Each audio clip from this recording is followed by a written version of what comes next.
Hey guys, and welcome back to Box Mining. Today we're going to take a look at one of the grandfather of all decentralized finance projects and one of the biggest decentralized stablecoins out there, the DAI. So recently you've probably seen it. It's have over $300 million of DAI in issuance, and it was recently listed on Binance as well. So Binance listed both the MakerDAO, which is the project that creates the DAI, and also the DAI coin itself. In this video, I'm going to focus more specifically on the DAI itself because it has immense trading implications, and a lot of people are using this. It's becoming the darling of the DeFi space. In fact, more and more projects are preferring DAI over other different stable coins. And it's to a point right now that DAI is so much in demand that even though it's supposedly just worth $1, that's the way it's designed, it's stable relative to the US dollar, that it's actually being sold at a 4% premium. So we'll tell you a little bit about why that's happening. And also we're going to teach you go through the process of making this DAI as well. So if you're holding Ethereum and you want to generate some DAI to invest in other projects or go yield farming, then this is the tutorial you want to watch out for. So make sure you stay till the end for that. And finally speaking, we're covering a lot of decentralized finance projects recently. We have a whole list on decentralized finance right here. The playlist covers important exchanges like both Uniswap and Balancer. It also covers liquidity pools and yield farming. So make sure you can check that out. This episode is brought to you by Unstoppable Domains. With Unstoppable Domains, you can get your very own .crypto domain. I have the domain boxmining.crypto. And what it does is that instead of people remembering your long cryptocurrency address, they can send cryptocurrency simply to boxmining.crypto. Now, recently, Unstoppable Domains has been integrated into the Coinbase wallet. So Coinbase wallet being one of the top wallets on mobile phones.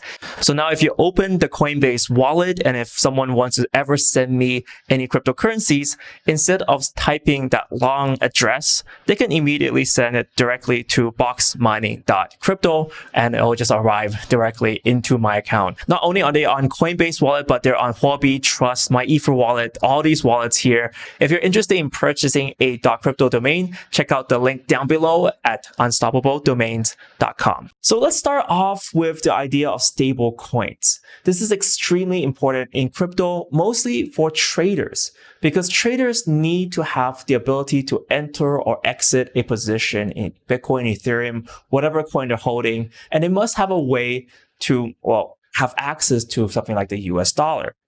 Now, this space has mostly been dominated in the past by one of the biggest stablecoins around. You guys definitely heard of it, and it is Tether. So Tether right now is sitting at a market cap of $10 billion. So there's 10 billion Tether in existence. And obviously Tether is $1. I mean, Tether is so popular that when people sell their Bitcoin, they always just say, oh, I tethered myself. And maybe with the DAI coming in, maybe in the future we'll say, I died myself. That doesn't really make sense. But anyways, you get the picture. Now, with so much USDT in existence, with $10 billion, you might think, oh, maybe USDT is enough. But actually, there's one fundamental flaw with USDT, which is that it's centralized. Now, why is that a problem? It's because Tether Incorporated, the company that issues out Tether and creates it, they have the power to create as much Tether as they want. Now, they tell us they don't create infinite supply of Tether. They really create Tether when they have US dollar deposits. Now, the biggest issue right now is that do they really have these deposits, and where are these deposits? Now, how does DAI directly deal with that problem? Well, that's because DAI isn't backed by actual US dollars, but instead it's backed by different cryptocurrencies. So as of right now, if you actually check out DAI, there's multiple options to generate it. For example, the most popular one being using Ethereum, but now very quickly, there's other options such as using BAT, KNC, ZRN, and Mana, and also other stablecoins too, along with wrapped Bitcoin. So now you're really generating a stablecoin backed by cryptocurrencies. And this has one huge advantage in the sense that you can always prove that these cryptocurrencies are there. In terms of transparency, this is a huge bonus because at any point of time, I can look at the contracts to check that yes, all that cryptocurrencies are there and it's held by that smart contract. So this is very powerful in terms of both transparency, but also in terms of decentralization as well, because a person, a single entity doesn't control that collateral. So no one person can come in and steal all that Ethereum or just rob the entire bank of that BAT because it's being held by a smart contract. There are rules and regulations, there's mathematics in play governing that coin. But there is one fatal flaw as well though, is the fact that cryptocurrencies are highly volatile. They can change prices just like in a blink of an eye like that. We can see even sometimes Ethereum can go down 20% in value. So how is this all created? And what are the safe measures that are in place to make sure that DAI always holds 1 USD in terms of value? To explain this, let me work you through an example. So say, for example, I have Ethereum and I want to generate some DAI. Now, what happens is that if you look at the current price of Ethereum, $317, it's worth this much. What MakerDAO wants me to make sure is that I have an over-collateralization. So that means even though Ethereum is worth $317 right now, I can't generate $317 worth of DAI. That's just not enough collateral there. So instead, what happens is that I need to put up more collateral than I take out. So very much like the way a bank offers. I mean, at the end of the day, they don't want to take any risks and they want to make sure that you have as much collateral as possible. So in the case of ETH, typically speaking, when I actually use the DAI, I draw around only 1/3. That means the other 2/3 are used there for collateral. To explain this a little bit further, I really opted to show you a demonstration of this in progress and just highlight some key points along the way. So this way, if you ever want to collateralize your ETH and generate some DAI, you can follow this guide to do so. But it also gives you a very clear idea of the strengths and weaknesses of what's going on. So let me just work you through the example. I'm on the Oasis app. So I'll put a link down below. This is what the app looks like. And I just click borrow here and it leads me to the page where I can start to open my first vault to start generating DAI. In terms of what I'm using as well, I'm using this with MetaMask. So if you guys are familiar with it, MetaMask is one of the key ways to interact with Ethereum. It's not the easiest app to use. I have a guide up here for that. But yeah, we're going to use that for the series. Now, I have already 10 ETH inside. Let me click get started and start generating this. On the first page, you can choose the collateral type. In this case, I'm just going to go for the top one, which is ETH. So I'm just generating DAI using Ethereum. And it also shows my balance here as well because I've connected my wallet. You can now see that I have 10 ETH in the wallet. It also shows 10 ETH as a balance here. I'm going to click continue. Now it's going to actually take me through the setup. So click setup vault and you have to sign a transaction on your MetaMask. Right now, because gas fees are relatively expensive. So right now, if you look at it, we're almost at 70 Gwei for a fast transaction. And since I'm making this video, I'm just going to, you know what, I'm just going to eat up the fees. I'm going to just type 72 up here to make a very fast transaction. It will cost me a little bit of money and it's going to cost me $21 max. I'm going to click confirm. And we're ready to go.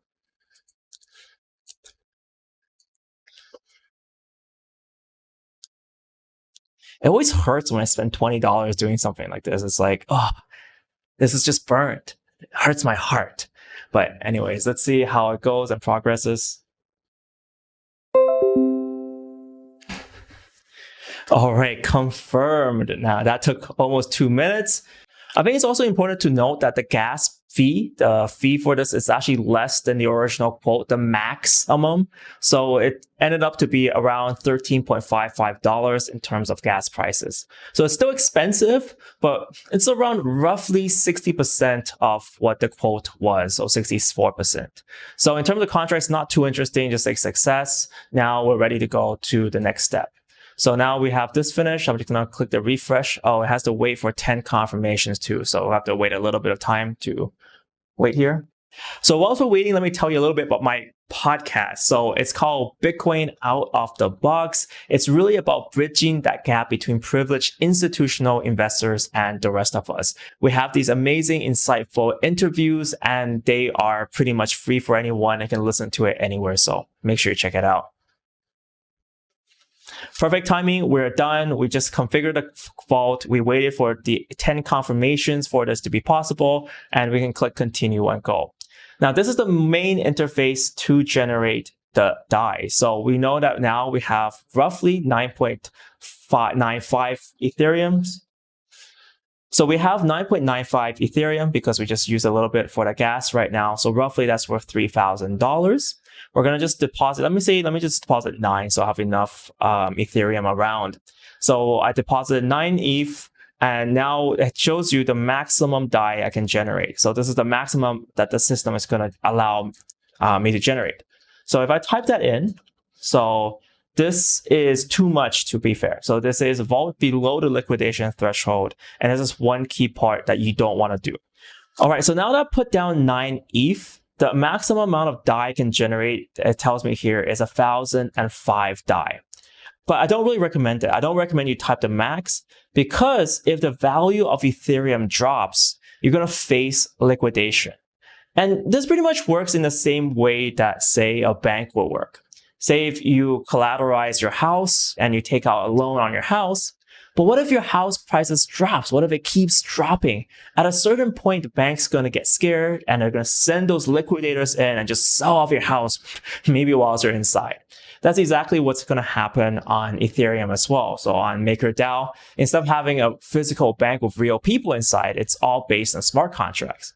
And what happens here, that just show you something called the liquidation price, is that if Ethereum drops below this price, then you're going to be automatically liquidated. And not only are you going to lose and you're going to sell off your ETH, you're also going to lose 13% in liquidation fees. They just want to discourage you from being ultra aggressive like that.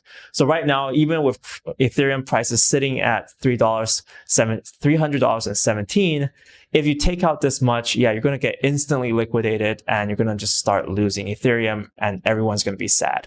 So typically speaking, what some people do is they take off say something like $1,000 in terms of DAI. So we're talking about that 1-to-3 ratio a little bit earlier, but something like this would make sense. Now it shows you, okay, this is your collateralization factor, which means that you're overly collateralized.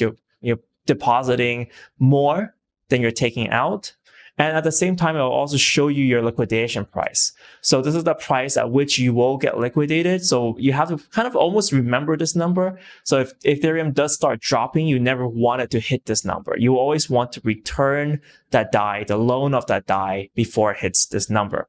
In terms of the other stuff, you have the stability fee, which is 0 because you're generating with ETH.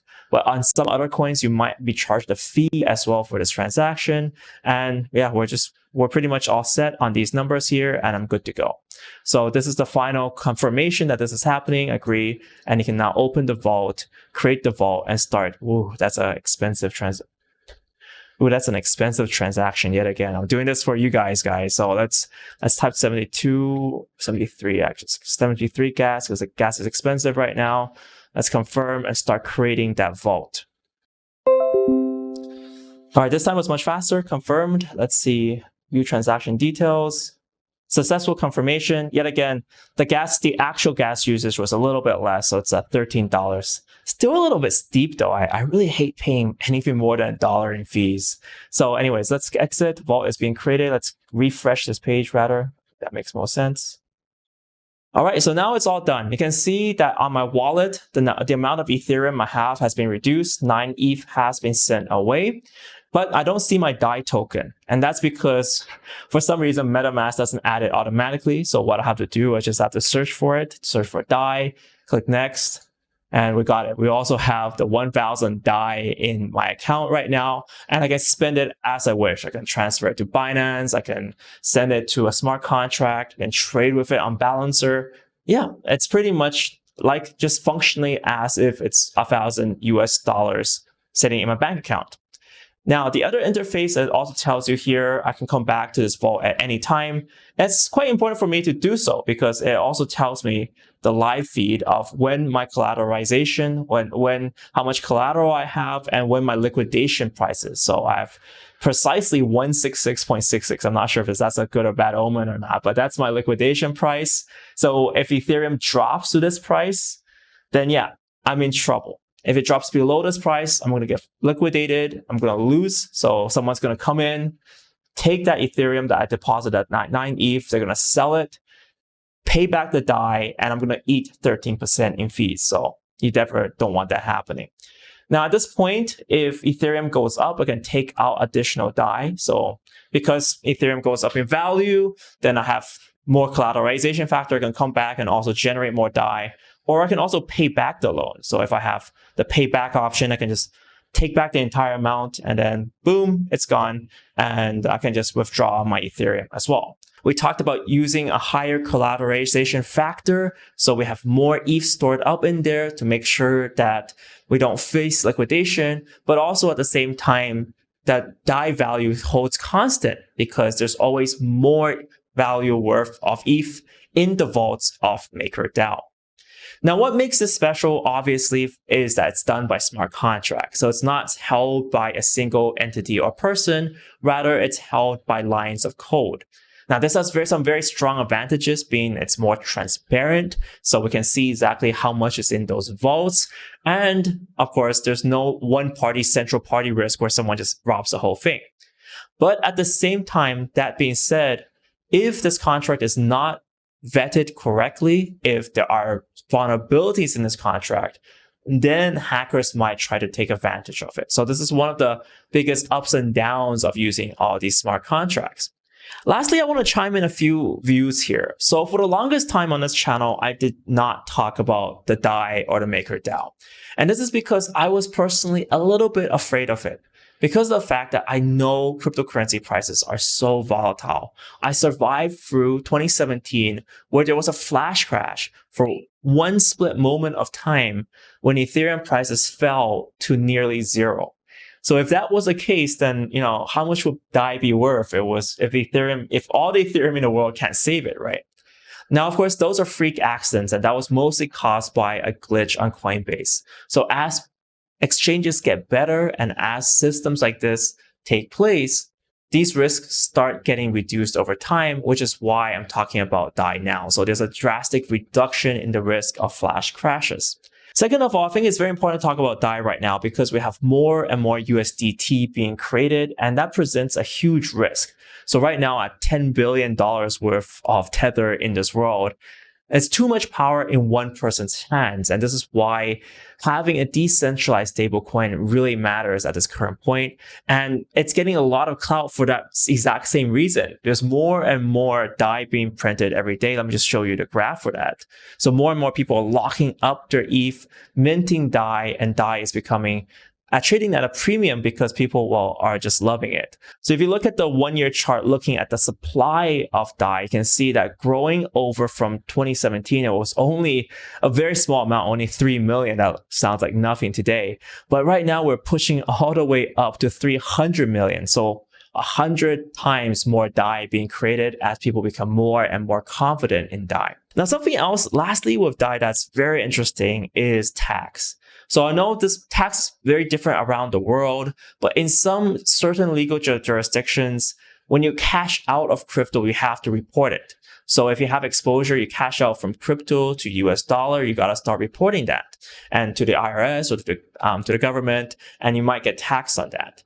Now, the interesting thing about DAI is that DAI isn't really USD exposure. There's no US dollars, physical US dollars backing the DAI, which is almost like a legal loophole, I guess. So some people, when they exit to DAI, if they kind of take profit, sell particular coins and exit to DAI, that's actually not considered as a reportable transaction, so to speak. So this depends on the different legal jurisdictions. It's something very interesting for you guys to look into. If you have this issue, definitely speak to a tax lawyer about that. I'm not a tax lawyer, but I'm just telling you that it's out there. Anyways, that concludes my thoughts about DAI. I definitely think that throughout the past few years, because cryptocurrency prices have stabilized and because centralized exchanges have also, I guess, in many senses, there's more of them. So that's good. We're not relying on one very, very big one. We're relying on a few big ones. And that has led to a case where flash crashes due to exchanges are less likely. And something like the DAI is becoming more and more prevalent and becoming more preferred, especially in the decentralized finance scene. I've also shown you guys how to create your own DAI if you ever need to do so. And if you have any questions, just shoot them down below about DAI, about the whole system, about what I think. I definitely feel like this is something very amazing going forward. And I kind of almost regret for choosing not to talk about it for the longest period of time. And lastly, guys, how do you win one of these shirts? So these shirts are arriving this week and we're going to do a giveaway for them. So all you have to do to get one of these shirts is when a new video gets released within the first 12 hours, this is very important, type hashtag notification squad. So you got to be fast. You got to make sure you're subscribed and have the notification bell, or otherwise you're going to miss it. And with that, guys, thank you guys so much for watching this video. See you guys in the next one.